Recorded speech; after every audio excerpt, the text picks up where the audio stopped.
Assalamualaikum warahmatullahi wabarakatuh. Alhamdulillah, alhamdulillahi rabbil alamin. Nahmaduhu wa nasta'inuhu wa nastaghfiruh. Wa na'udzu billahi min shururi anfusina wa sayyiati a'malina. May yahdihillahu fala mudilla lahu wa may yudlilhu fala hadiya lahu. أشهد أن لا إله إلا الله وحده لا شريك له وأشهد أن محمدا عبده ورسوله لا نبي بعده اللهم صل وسلم وبارك على عبدك ورسولك محمد وعلى آله وأصحابه ومن تبعهم بإحسان إلى يوم الدين أما بعد. Ma'asyiral muslimin, jamaah salat maghrib yang Allah muliakan dan yang dirahmati Allah Subhanahu wa taala. Kita awali pertemuan kita ini dengan sejenak kita mengucapkan rasa syukur kita kehadirat Allah Subhanahu wa taala yang senantiasa mencurahkan nikmat dan karunia-Nya kepada kita semua, sehingga kita alhamdulillah dalam keadaan sehat walafiat, masih memiliki kemampuan dan kesempatan untuk melaksanakan perintah-perintah Allah Subhanahu wa taala. Kita berdoa semoga segala amal ibadah yang sudah kita lakukan semoga diterima oleh Allah Subhanahu wa ta'ala. Amin ya rabbal alamin. Bapak Ibu jamaah sekalian yang Allah hormati, sedikit mengingatkan kembali kesimpulan dari apa yang telah Allah sampaikan mungkin pada kesempatan yang lalu terkait pembahasan kita tentang bagaimana kita mencapai sholat yang khusyuk. Sedikit kita mengulang bahwa khusyuk itu ada dua macam, yaitu khusyuk secara fisik dan khusyuk secara batin. Khusyuk secara fisik lebih mudah kita laksanakan dibandingkan dengan khusyuk secara batin kita. Khusyuk fisik tergambar dengan kita tidak melakukan gerakan-gerakan yang tidak ada hajat di dalam sholat kita, sejak takbiratul ihram sampai ketika kita mengucapkan salam, maka itulah khusyuk secara fisik kita. Sementara khusyuk secara batin yaitu seseorang yang mampu memfokuskan pikirannya atau dia bisa berkonsentrasi dengan memikirkan satu gerakan sholat atau hikmah dari gerakan sholat itu. Yang kedua adalah mampu memahami dan merenungkan setiap bacaan-bacaan yang ada di dalam sholat. Apabila dua hal itu bisa dilakukan, maka orang itu berarti telah bisa khusyuk secara batin. Ketahuilah bahwa sesungguhnya inna fis sholati lasuhulan, sesungguhnya sholat itu sibuk. Dan orang yang ketika sibuk dengan apa yang dia kerjakan, maka dia akan melupakan kesibukan lain. Kesibukan apa yang harus kita lakukan di dalam sholat? Kembali lagi, yaitu memikirkan isi sholat kita. Ada dua isi sholat. Yang pertama adalah gerakan, dan yang kedua adalah bacaan. Jadi sekali lagi, Kalau kita bisa memikirkan setiap gerakan yang kita lakukan, memikirkan, memahami, dan merenungkan setiap bacaan yang kita lakukan, maka itulah yang dinamakan khusyuk secara batin. Jamaah sekalian yang dimuliakan Allah Subhanahu wa Ta'ala, kemudian di antara hal-hal yang bisa mendorong kita supaya bisa khusyuk di dalam sholat adalah hendaklah setiap gerakan sholat yang kita lakukan adalah sesuai dengan sunnah Nabi. Sekali lagi, hendaklah setiap gerakan kita di dalam sholat itu kita usahakan berdalil. Berdalil itu ya maksudnya sesuai dengan apa yang dicontohkan dan diajarkan oleh Nabi kita Shallallahu Alaihi Wasallam. Karena ini pasti memberikan efek. Ya, seseorang yang ketika melaksanakan sholat berusaha semaksimal mungkin untuk memahami setiap gerakannya, kemudian gerakannya diusahakan sesuai dengan sunnah Nabi, maka dipastikan akan berefek terhadap sholatnya. Beda dengan orang yang tidak mau berusaha untuk memahami, tidak mau berusaha dengan sesuai dengan sunnah, maka dikhawatirkan nanti setiap gerakan sholatnya itu bergerak secara otomatis. Nah, ini harus kita hindari.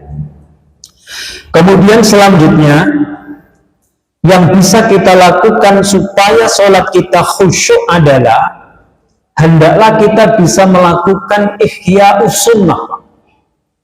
Apa ihya'us sunnah itu?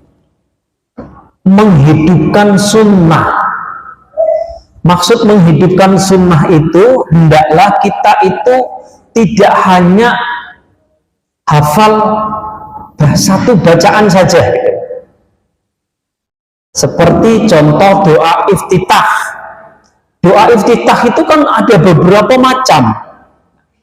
Nah, andai kata kita itu bisa hafal beberapa bacaan, kita contohkan bacaan iftitah seumpama. Kemudian di dalam sholat itu kita berusaha untuk ihya'us sunnah, kita hidupkan sunnah itu. Contoh, sholat maghrib ini kita membaca apa? Allahumma ba'id baini wa baina khotoyaya kama ba'adta bainal masyriqi wal maghrib. Allahumma nakkini minal khotoya kama yunaqqas thawbul abyadu minad danas. Allahumma ghasilni minal khotoya, Allahumma ghasilni min khotoyaya kama yunaqqas thawbul abyadu minad danas. Gimana? Nah, bilang nggak sholat itu bisa lupa gitu ya. Ya maksudnya ketika Allahumma ba'id maghrib ini, nanti isya kalau pian punya hafalan yang lain bagus. Ya memang di dalam Muhammadiyah itu diusahakan seragam begitu ya. Ya, tapi ketika kita dalam sholat nggak apa-apa, mau ihya'us sunnah tadi. Ya, habis Allahumma ba'id dan seterusnya, isya nanti apa kira-kira? Ada yang hafal? Allahu Akbar, subhanakallahumma rabbana wa bihamdika wa tabarakasmuka wa ta'ala jadduka wa la ilaha ghairaka. Kena subuhnya lain lagi. Apa kira-kira? Wajjahtu wajhiya lilladzi fataras samawati wal ardh hanifan musliman wa ma ana minal musyrikin. Inna salati wa nusuki wa mahyaya wa mamati lillahi rabbil alamin la syarika lahu wa bidzalika umirtu wa ana minal muslimin. Banyak loh Pak doa iftitah itu. Coba kalian buktikan, bila pian mampu ihya'us sunnah, maghrib ini pian pakai ini, nanti isya pian pakai ini, maka perhatian kita dengan sholat kita itu akan berpengaruh Pak. Akan berpengaruh. Pian buktikan, mengkada percaya. Apalagi setiap doa iftitah yang kita hafal itu betul-betul juga faham maknanya. Allahumma ba'id baini wa baina khotoyaya. Ya Allah, jauhkanlah ya antara aku dengan kesalahanku. Bagikan barat dan timur, bagikan timur dan barat. Allahumma nakkini minal khotoya. Ya Allah, bersihkanlah kesalahanku. Kama yunaqqas saubul abyadu minad danas. Ya, sebagaimana engkau membersihkan kain putih dari noda kotor. Itu bisa artinya faham, diresapi. Ya, Allahumma ghasilni min khotoyaya bil ma'i wassalji wal barodi. Ya Allah, bersihkanlah, ya Allah, sucikanlah, cucilah kesalahanku dengan air, dengan air es, dengan embun. Hafal semuanya, Masya Allah. Akan bisa mendorong kita supaya fokus gitu. Nah, logikanya kemarin sudah disampaikan, bila kita itu fokus dengan satu kesibukan, maka kesibukan yang lain itu dijamin tidak akan mengganggu gitu. Nah, kita fokus dengan bacaan-bacaan kita, dengan gerakan kita, maka mudah-mudahan batin kita itu nggak ngobrol dengan sesuatu yang di luar daripada sholat. Jadi ikhyaus sunnah itu. Ya. Seperti doa sujud atau ruku, bisa saja. Subhana rabbiyal azim. Nanti isaknya ganti Subuhun kudusun rabbul malaikati warruh. Atau ada lagi Subhanakallahumma wa bihamdika. Ada yang hafal, Pak? Apalagi subhana rabbiyal azim saja. Ya, alhamdulillah, syukur hafal. Tapi itu tadi maksud ulun, kalau kita mau berusaha supaya kita ini bisa fokus di dalam sholat kita, usahakan doa-doa yang memang sesuai dengan sunnah, berdasarkan dengan hadis-hadis yang sahih.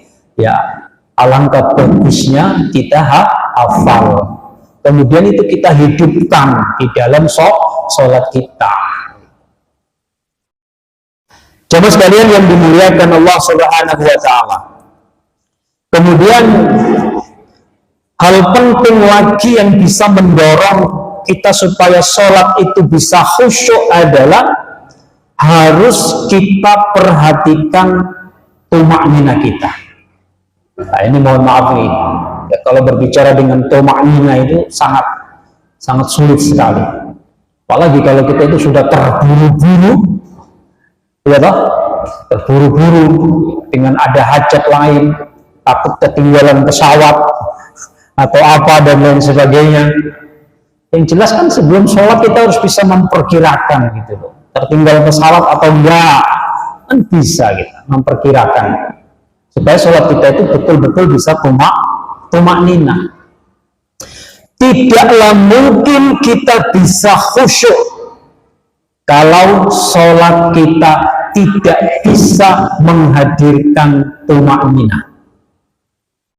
Tumaknina itu berarti ketenangan. Bahkan tumaknina ini adalah bagian dari rukun sholat. Kalau tumakninanya itu kalau tumaknina itu hilang di dalam sholat, maka sholat itu bisa menjadi tidak sah. Ada sebuah hadis Nabi Shallallahu Alaihi Wasallam yang berbicara tentang orang yang jelek di dalam sholatnya. An-Nabi Hurairah an-Nabiy Shallallahu Alaihi Wasallam dakhalal masjidah, beliau masuk masjid, Rasul Sallallahu Alaihi Wasallam masuk masjid. Wadakhala rajulun, kemudian masuklah seorang laki-laki. Fasalla, kemudian orang laki-laki tadi itu sholat. Nah, ketika dia sholat, diperhatikan oleh Rasulullah Shallallahu Alaihi Wasallam. Karena orang laki-laki ini tahu, ya, di dalam masjid itu ada Rasul, habis melaksanakan sholat, summa jaa fasallama ala Nabi Shallallahu Alaihi Wasallam. Lalu orang laki-laki tadi menghampiri Nabi, ya, lalu mengucapkan salam kepada Nabi. Faradda Nabiyu, kemudian Nabi Shallallahu Alaihi Wasallam menjawab salamnya. Faqala, lalu beliau berkata, irji', kembalilah kamu. Fasolli, dan sholatlah kembali. Fa'innaka lam tusolli, karena sesungguhnya kamu belum mengerjakan sholat. Padahal orang laki-laki itu sudah sholat. Diperhatikan oleh Rasul, datang ke Rasul, mengucapkan salam, dijawab salamnya, setelah dijawab, irji', kembalilah sholat. Fa'innaka lam tusolli, karena kamu sesungguhnya belum mengerjakan sholat. Fasalla, maka orang laki-laki tadi itu sholat kembali, berarti sholat yang kedua kali. Summa ja'a, kemudian setelah sholat, summa ja'a fasallama ala Nabi Sallallahu Alaihi Wasallam. Tapi sholat, datang lagi kepada Nabi, mengucapkan salam lagi kepada Nabi. Faqala, lalu Nabi pun berkata, irji' fasolli fa'innaka lam tusolli, kembalilah kamu, sholatlah kamu lagi, fa'innaka lam tusolli, karena sesungguhnya kamu belum sholat. Salatan, sampai tiga kali. Faqala, maka orang laki-laki tadi itu berkata, walladzi ba'asaka bil haq, demi, ya, Tuhan yang mengutus kamu dengan kebenaran, sama uhsinu ghairahu fa'allimni, demi Allah, ya, atau demi zat yang mengutus kamu dengan benar, sama uhsinu ghairahu fa'allimni, sesungguhnya apa? Ya, aku tidak bisa memperbagusi selain daripada yang sudah aku kerjakan tadi. Fa'alimni, maka ajarilah aku, kata orang laki-laki tadi. Qala, maka Rasulullah SAW berkata, idza kunta ila salati, apabila kamu berdiri untuk sholat, fakabbir, maka bertakbirlah, ya. Maksudnya takbiratul ihram yang pertama. Summa qra' ma tayassara ma'aka minal Qur'an, kemudian bacalah apa yang mudah, ya, daripada Al-Qur'an itu. Ada yang menafsirkan maknanya di sini adalah Al-Fatihah atau surah Al-Fatihah. Ya, maksudnya di sini. Sumarka, kemudian rukuklah, hatta tatma'inna raki'an, sampai betul-betul kamu itu tumakninah di dalam rukuk itu. Jadi rukuknya itu harus tumakninah. Nah, bagaimana ukuran rukuk tumakninah itu? Paling tidak punggung kita ini harus lurus, sehingga ketika kita taruh air di dalam gelas kita di punggung ini, gelas kita itu tidak jatuh, ya. Jadi harus betul-betul lurus dulu, ya, harus betul-betul lurus. Sumarka hatta tatma'inna rafi'an, kemudian rukuklah sehingga kamu betul-betul tumaknina di dalam rukuk itu. Nah, kalau rukuk itu tumaknina, maka dijamin bacaan yang dibaca pasti juga sempurna. Nah, kalau kita rukuk langsung bangkit, belum lurus punggung kita sudah bangkit, dikhawatirkan bacaan kita, ya, belum sempurna.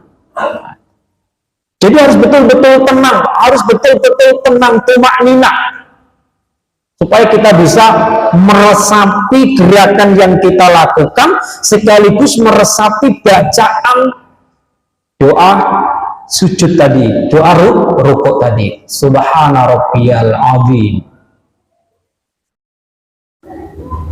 Subuhun kudusun Rabbul malaikati warruhi. Ada lagi yang padahal sering dibaca nih, enggak kok hilang ini.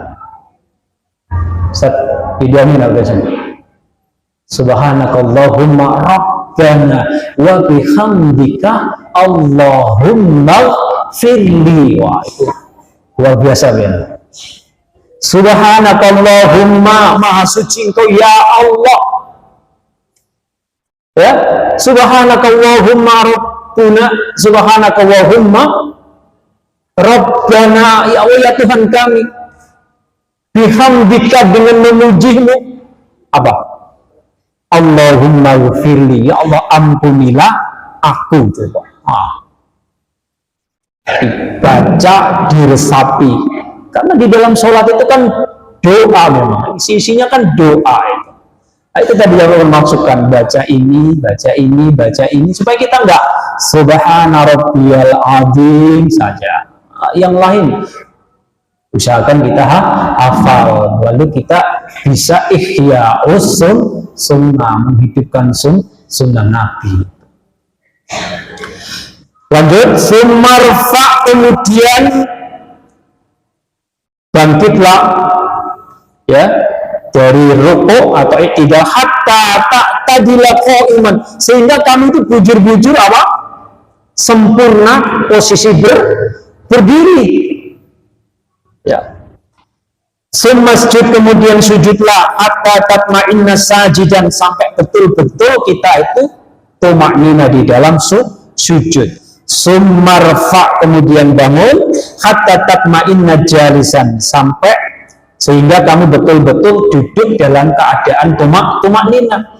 Lalu masjud hatta tatma'inna sajidan, kemudian sujud kembali hatta tatma'inna sajidan, sehingga kamu betul-betul tumaknina dalam posisi sujud tadi. Summaf'al dzalika fi sholatika kullaha, kemudian kerjakan semuanya itu di dalam sholatmu. Nah, kalau ada orang, mohon maaf, rukuknya enggak tumaknina, sujudnya enggak tumaknina, i'tidalnya enggak tumaknina, duduknya juga tidak tumaknina, maka dia termasuk dalam golongan al-musi'u fi sholatihi, orang yang jelek di dalam sholatnya.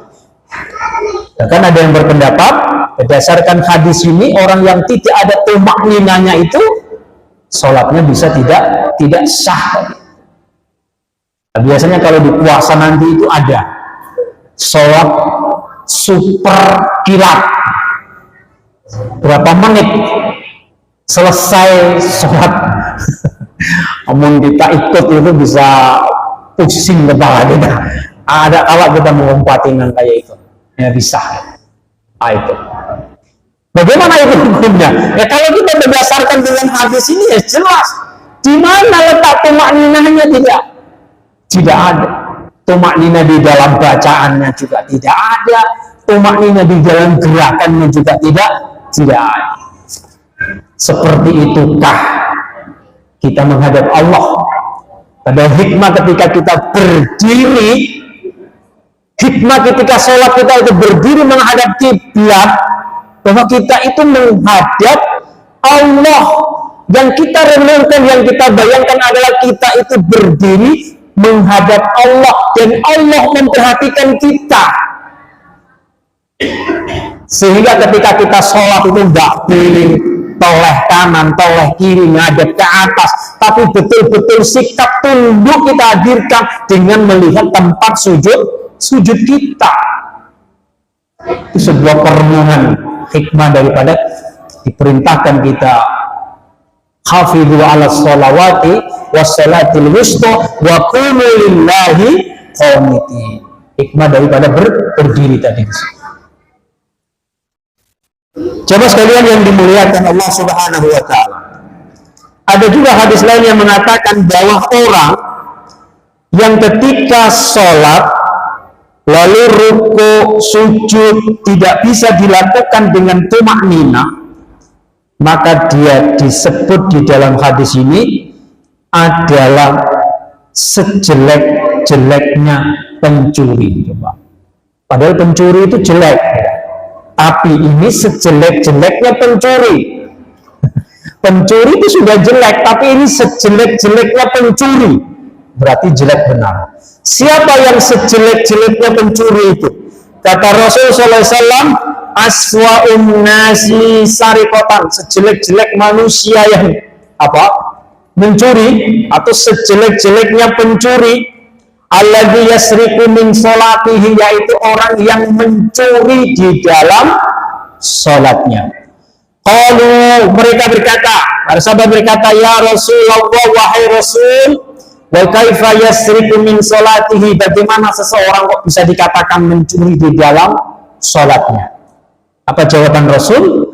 La yutimmu ruku'aha, tidak, mereka adalah tidak menyempurnakan rukuknya, wala sujudaha, dan tidak menyempurnakan sujudnya, au qala la yutimma sulbahu fir ruku' was sujud, atau dikatakan la yuqimu sulbahu, tidak meluruskan tulang punggung belakangnya ini, firruku, baik di dalam sujud ataupun tidak firruku, baik dalam ruku ataupun di dalam sujud tadi. Yaitu tadi kita maknai nggak ada tumakninanya, sholatnya super kilat. Nah, bila itu ada, maka dia masuk di dalam golongan sejelek-jelek pencuri. Kalau hadis tadi yang pertama, orang yang jelek di dalam sholatnya, ada hadis lain mengatakan dia adalah sejelek-jeleknya pencuri.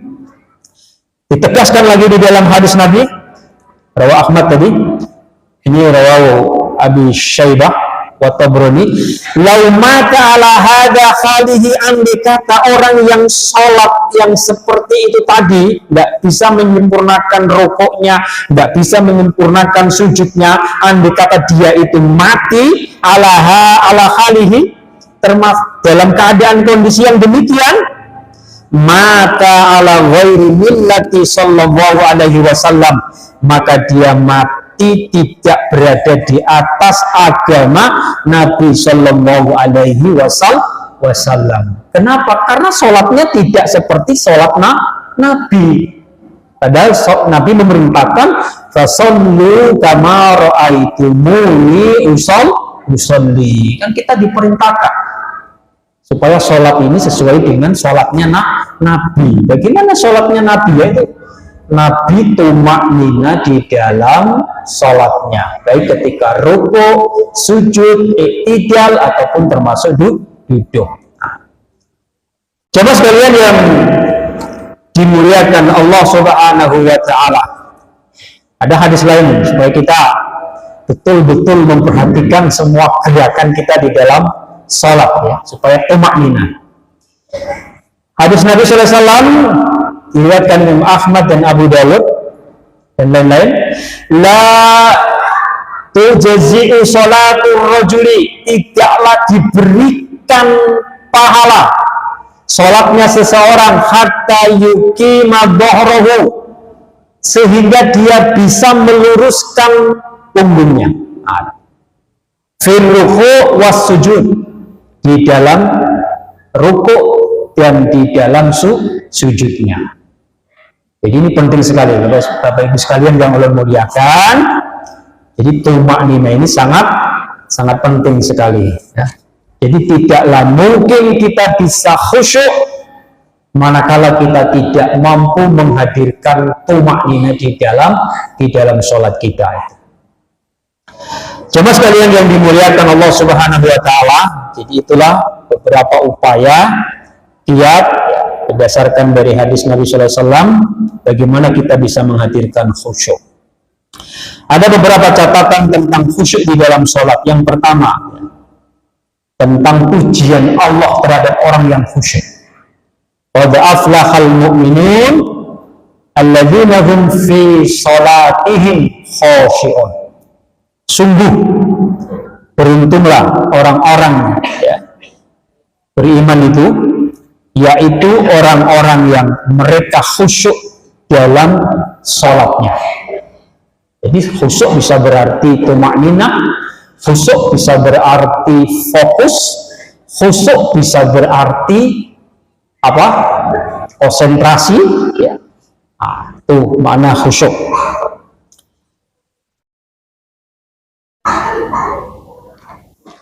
Ada perbedaan pendapat tentang hukum khusyuk, ya.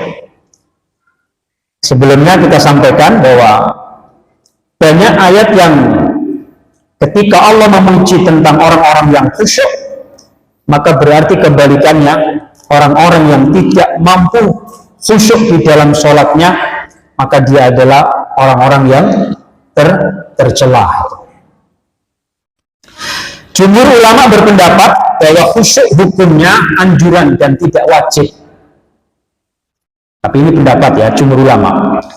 Status khusyuk di dalam sholat adalah penyempurna sholat. Alasannya, orang yang sholat, ya, sambil memikirkan dunia, status sholatnya sah selama dia masih sadar terhadap sholatnya. Sholat dalam arti dia tahu urutan-urutan gerakan, termasuk juga apa yang dia baca di masing-masing gerakan, meskipun pikiran sedang melayang. Ini jumhur ulama. Dalam ensiklopedia fikih dinyatakan, ikhtalafal fuqaha'u fi hukmil khusyu'i fi shalah. Ulama berpendapat, berbeda pendapat, ya, mengenai hukum khusyuk di dalam sholat. Zahaba jumhurul fuqaha'i, jumhur ulama berpendapat ila annahu sunnatun min sunanis sholat, bahwa khusyuk itu masuk dalam salah satu sunnah sholat. Bidalil, dengan dalil sihhatu sholatin mayyufakiru bi amrin dunyawiyin, dengan dalil orang yang berpikir masalah dunia ketika sholat, maka status sholatnya sah karena mereka tidak menganggap batalnya sholat seseorang selama dia masih sadar dengan gerakan sholatnya. Di awal sudah pernah sampaikan bahwa memang ketika kita sholat, ternyata di tengah-tengah pikiran kita ini kemana kan? Nah, itu sholat kita masih sah selama kita masih sadar dengan gerakan sholat kita, masih sadar dengan bacaan-bacaan sholat kita, maka sholat kita masih sah. Lanjutan keterangan, kalau baca bahasa Indonesianya saja, masih dalam ensiklopedia fikih tadi. Sementara itu, beberapa ulama dari berbagai mazhab seperti Hanafiyah, Malikiyah, Syafi'iyah, dan Hambali bahwa khusyuk hukumnya wajib. Hanya saja mereka berbeda pendapat mengenai kewajiban, status kewajibannya. Ada 3. 1. Ada yang menyatakan khusyuk termasuk kewajiban dalam sholat, namun sholat tidak batal ketika tidak khusyuk karena dimaafkan. Pendapat kedua, ada yang menyatakan khusyuk termasuk kewajiban dalam sholat dan sholat batal jika tidak khusyuk. Ada juga yang berpendapat seperti itu. Ketiga, ada yang menyatakan khusyuk ini syarat sah sholat, namun syarat untuk sebagian dan bukan keseluruhan. Artinya selama masih ada khusyuknya, dianggap masih sah. Sehingga menurut pendapat ini harus ada khusyuk di sebagian kegiatan sholat, meskipun tidak khusyuk di tempat yang lain. Sebagian ulama yang mengambil pendapat ini, mereka menentukan bagian sholat mana yang harus khusyuk. Mereka mengatakan selayaknya khusyuk dilakukan pertama kali ketika saat takbiratul ihram. Coba kalau khusyuk, pokoknya ketika kita tidak khusyuk langsung batal. Waduh, banyak yang batal sholatnya, ya, karena sangat susah memang mau fokus, konsentrasi susah. Pasti di tengah-tengah sholat pikiran kita ini pasti kemana? Ada batin kita ini mengobrol dengan urusan yang di luar sholat itu. tetapi bagaimanapun juga kita tetap berusaha dengan upaya-upaya yang sudah Allah sampaikan tadi, supaya kita bisa ya mencapai fokus, konsentrasi, dan berarti kita mendapatkan khusyuk tadi. Pendapat yang benar bahwa orang yang tidak khusyuk sholatnya tetap sah, hanya saja tidak mendapatkan pahala. Terdapat beberapa dalil yang menunjukkan bahwa dalam sholat terkadang orang memikirkan sesuatu di luar sholat dan status sholatnya sah diantaranya. Nah ini peristiwa yang dialami oleh Nabi ketika sholat yang menunjukkan beliau dalam satu kondisi pernah tidak hilang kekhusyuannya. Contoh, hadis dari Jabir bin Abdillah radhiyallahu anhuma, beliau bercerita, langsung saja artinya ya. Rasulullah Shallallahu Alaihi Wasallam sakit dan kami sholat di belakang beliau. Beliau sholat dengan duduk, sementara Abu Bakar mengeraskan takbir beliau agar didengar semua jamaah. Tiba-tiba beliau menoleh ke kami dan beliau lihat kami sholat dengan berdiri. Jadi Rasul tadi sholat dengan duduk, makmumnya berdiri. Lalu beliau memberi isyarat kepada kami untuk duduk. Dan kami pun duduk. Akhirnya kami menjadi makmum beliau sambil duduk. Nabi SAW berisyarat ketika sholat menunjukkan bahwa ada bagian dari sholat beliau yang tidak khusyuk di saat beliau memberi isyarat tadi. Nah ini yang dijadikan dalil. Ada hadis lain. Hadis dari Sahih bin Huzaifah radhiyallahu an dan seterusnya. Langsung saja baca artinya. Rasulullah Shallallahu Alaihi Wasallam sholat sementara beliau sambil menoleh ke arah lembah itu sampai beliau selesai sholatnya dan salam. Hadis riwayat Abu Dawud. Ini pada saat peristiwa perang Hunain, karena ada yang jaga, ternyata Rasul itu sholat sambil memantau gitu, melihat lembah gitu. Nah ini juga menunjukkan bahwa terkadang beliau tidak khusyuk di dalam sholat beliau. Tapi ini bukan berarti terus meneruskan ya, satu peristiwa kejadian saja. Ada hadis lain, hadis dari Uqbah bin Amir bahwa beliau pernah sholat di belakang Nabi Shallallahu Alaihi Wasallam. Tiba-tiba seusai salam Rasulullah langsung bergegas pulang sampai melangkahi pundak sebagian makmum. Setelah itu beliau balik ke masjid dan mengatakan, langsung artinya, tadi saya teringat ada seonggok emas di rumah, saya tidak ingin emas itu jadi pikiranku, maka aku pun pulang dan aku perintahkan untuk segera dibagikan. Hadis riwayat Bukhari. Hadis ini menunjukkan dalam sholat Nabi tadi ada terlintas ingat di rumah beliau ada seonggok emas. Habis sholat beliau bergegas pulang, lalu diperintahkan untuk dibagikan. Nah, ini menunjukkan bahwa dalam sholat tadi beliau juga terfikirkan dengan keberadaan seonggok emas tadi itu. Dan masih banyak juga hadis yang ketika Nabi sholat sambil menggendong cucunya. Nah, itu kan juga menunjukkan pasti akan sedikit terganggu konsentrasi atau fokus kita di dalam sholat itu. Nah, itulah jamaah sekalian yang dimuliakan Allah Subhanahu wa Ta'ala, apa yang dapat tolong sampaikan pada kesempatan ini. Sekali lagi mudah-mudahan dapat memotivasi kita semua untuk berusaha untuk bagaimana sholat kita ini bisa khusyuk, ya, bisa fokus, bisa konsentrasi, bisa tumakninah, mengingat pentingnya sholat bagi kita. Ya. Salah satunya adalah amalan yang pertama kali akan dihisab oleh Allah Subhanahu wa Ta'ala. Mudah-mudahan tidak membosankan bagi kita semua untuk ya selalu berusaha, ya, Makanya ada buku itu judulnya Jadidu Sholatakum, perbaharilah sholatmu. Nggak apa-apa, aja kita berusaha untuk memperbaharui, membagusi sholat kita. Ya, minimal adalah sesuai dengan sunnah-sunnah Nabi. Demikian apa yang dapat kami sampaikan. Wallahu a'lam bishawab. Mudah-mudahan dapat bermanfaat bagi kita semua. Subhanakallahumma wa bihamdika asyhadu an la ilaha illa anta astaghfiruka wa atubu ilaik. Assalamualaikum warahmatullahi wabarakatuh.